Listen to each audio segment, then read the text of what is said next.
Sa nakaraang episode ay pinakita na ang pagsugod ng ating mga bida, ang paglaban ni Mereoleona sa Ancient Devil at ang pagtutuos ni Yuno at Langris laban kay Zenon kung saan nagawang butasin ni Yuno ang katawan ni Zenon. Kaya naman sa pagpapatuloy ay sinabi ni Yuno na ang mamamatay daw sa kanila ay walang iba kundi si Zenon at mamamatay daw ito na may pagsisisi na kinalaban niya ang grupo ng Golden Dawn. Makikitang duguan si Zenon sa atake ni Yuno at sa isip naman ni Langris ay magagawa nilang talunin si Zenon at pagkatapos nun ay mapipigilan nila ang ritual upang mailigtas nila si Captain William. Sumunod ay pinakita naman ng panel kung saan nababagot na wika ni Vanica na alam niyang may nakapasok sa palasyo subalit ang inaasahan niya daw ay si Noel ang magpapakita sa kanya. Kaya naman ipakita raw nila Captain Charlotte at Captain Real kung masaya raw ba silang kalaban, ngunit hindi raw sila magsisimula kung hindi raw kaya nilang talunin ang naging puppet na dating 8 Shining Generals ng Diamond Kingdom. Umatake ng Briar Magic si Captain Charlotte at doon ay naganda ng pangontra ang dalawang puppet at wika naman ni Vanica na mas lumakas ang mga ito nang malagyan niya ng Curse Magic ang kanilang katawan, isama pa dito ang ginawang eksperimento ni Morris. Madaling nasunog ang Briar Magic ni Captain Charlotte at doon ay ginamit naman ni Captain Real ang kanyang Picture Magic upang magpalabas ng malalaking bato at mga sirenang gawa sa tubig. Wika ni Vanica ay mukhang masaya raw ang Picture Magic ni Real dahil iba't ibang elements ang naipapalabas nito, ngunit hindi pa raw ito sapat samantalang ang Briar Magic naman daw ni Charlotte ay tila ba may mali dito na siyang pumipigil sa totoong kakayahan nito. Gusto raw sanang makalaban ni Vanica ang gumagamit ng anti-magic pati na rin daw ang gumagamit ng dark magic na siyang nakatalo sa kanyang kapatid na si Dante.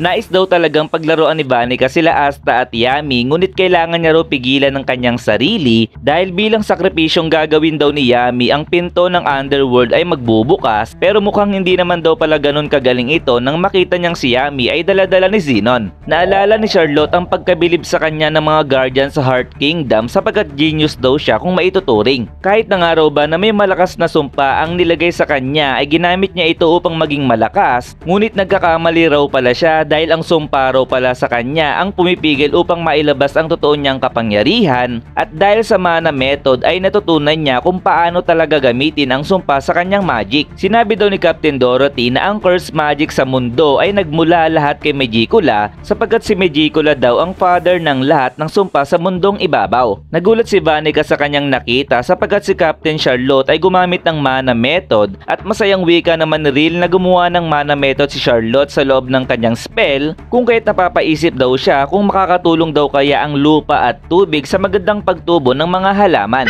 Ginamit na ni Captain Charlotte ang kanyang modified Briar Magic at lumabas ang napakaraming asul na rosas na may kakayahang higupin ang sumpa ng kanyang kalaban dahil kung mas malakas ang sumpa ay mas malakas din ang paghigop nito at mas lalago ang mga bulaklak. Napansin ni Vanica na umihina na ang sumpa sa dalawa niyang puppet at doon ay nagsalita naman si Megicula na ginamit ni Charlotte ang sumpa sa kanya upang makagawa ng magic pangontra sa mga sumpa. Nabibilib si Megicula dahil sino ba naman daw ang mag-aakalang may makakagawa ng ganong klaseng bagay at wika naman ni Charlotte na ang lahat ng kanyang karanasan sa mga nakaraang laban ang nagsilbing pataba upang maging mas malakas ang kanyang mahika. Kaya naman tikman daw nila ang totoong anyo ng kanyang Briar Magic at doon ay inatake niya ng pulang rosas ang dalawang puppet sapagkat ngayon ang asul at pulang rosas ay nagagamit niya na ng sabay at pinakita na nga ang bagong anyo ni Captain Charlotte. Sa isip ni Charlotte ay ililigtas niya daw si Yami at ipapakita niya raw kung gaano na siya kalakas. Samantalang si Real ay napaisip dahil nagawa daw pala ni Charlotte na maging kapitan nang hindi nito nagagamit ang totoo niyang kapangyarihan.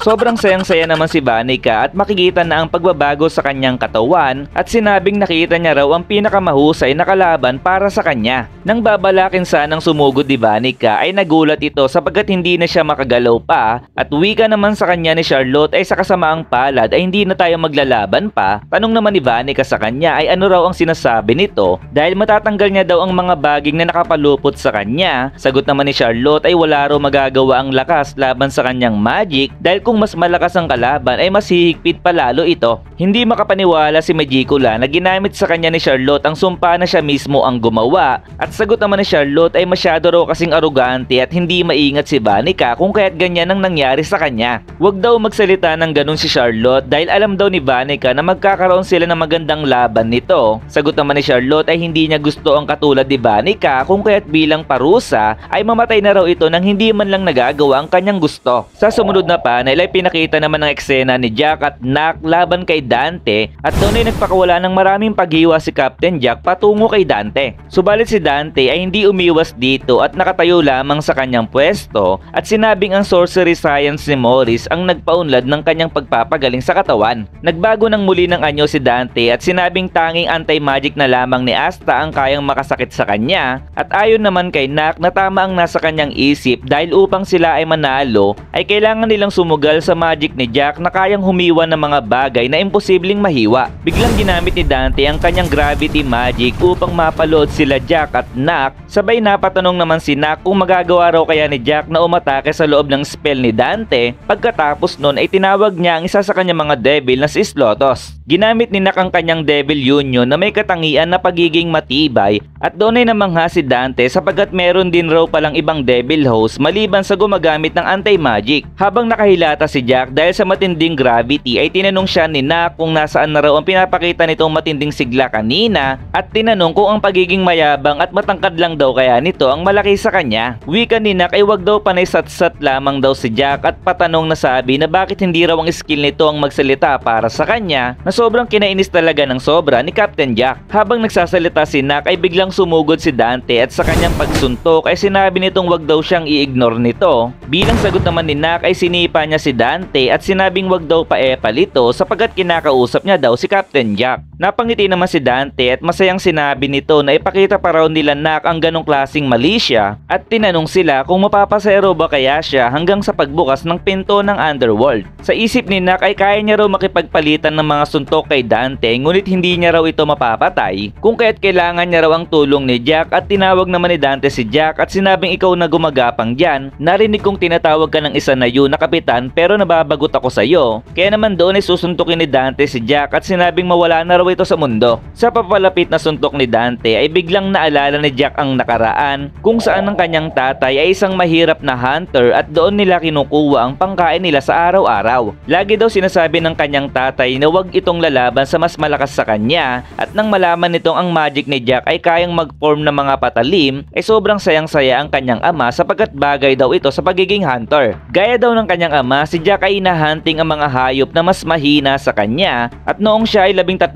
gulang ang kanyang ama ay napaslang sa kagubatan. Naisip ng mga tao na maaaring na-encounter ng ama ni Jack ang Panginoon ng kabundukan sapagkat meron nitong marka sa kanyang likod, kung kaya't si Jack ay kinalaban ng malaking oso na ito at sinabing magiging okay lamang daw ang lahat dahil magagawa niya itong patayin. Pagkatapos noon ay pinakita ang oso kanina at ito ay wala ng buhay, at napagtanto ni Jack sa kanyang sarili na siya raw ay sasali upang maging Magic Knights. Sa present ay pinakita si Jack ay napadila na naman at makikita natin ang suntok ni Dante ay malapit ng tumama sa kanya, at doon ay napansin ni Nak na gumagawa si Jack ng mga blade sa palibot ng kanyang katawan. Minamaliit ni Dante si Captain Jack at sinabing si Yami daw ay isa din namang kapitan pero pinasaya naman daw siya nito, at sa isip naman ni Captain Jack ay gustong-gusto niya raw talagang hiwain ang lahat ng nilalang na may tuturing bilang malakas. Napansin ni Nak na inihiwa ni Jack ang gravity magic ni Dante at doon ay umatake na naman si Jack habang sinasabi na subukan naman daw niya ang kanyang paghiwa sa katawan ni Dante. Doon ay napakaraming paghiwa ang pinakawalan ni Captain Jack, subalit sagot naman ni Dante ay kahit anong gawing pag-atake ni Jack ay hindi siya magagawang patayin nito. Pagkatapos noon ay nakakita si Dante ng isang malaking praying mantis at sinabi naman ni Captain Jack na wag daw gagawa ng gulo si Dante sa mga insekto, at sa wakas mga kaibigan ay nagtamo na din ito ng sugat, at wika naman ni Nak ay mukhang minaliit kita Captain Jack. So hanggang dito na lamang muna ang ating review, at kung nagustuhan mo ang ating video, syempre mag-iwan lamang ng like, follow and subscribe na din para updated ka sa ating mga anime review. Hanggang dito na lamang, goodbye!